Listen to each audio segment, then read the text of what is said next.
À partir d'électrodes de surface, de déterminer l'activité musculaire de plusieurs muscles, parce que du coup, l'activité musculaire, elle se propage à travers plusieurs couches de tissu. Du coup, on a utilisé plusieurs algorithmes d'intelligence artificielle. On va extraire des calculs mathématiques sur les signaux, on va appeler des indicateurs. Ces indicateurs, on va en faire une base, on va la mettre dans une matrice, et cette matrice, elle va être donnée du coup à un algo d'intelligence artificielle qui lui va chercher le meilleur moyen de dissocier les groupes et après du coup prendre une décision pour savoir dans quel groupe il appartient et c'est ce qu'on appelle la prédiction. EMG, donc l'électromyographie, à la base, c'est une technologie qui est assez ancienne.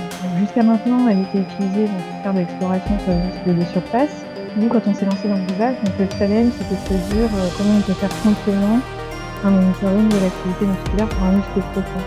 Et là, on s'est inspiré de résultats qui existent en EEG. L'EEG, c'est plutôt pour tout ce qui est électroencéphalographie. Comme normalement, c'est des capteurs qui sont faits pour regarder ce qui se passe en surface. Si on veut regarder ce qui se passe en profondeur, on va mettre plein de capteurs. Et avec un traitement de signal particulier, on va réussir à remonter à cette information profondeur.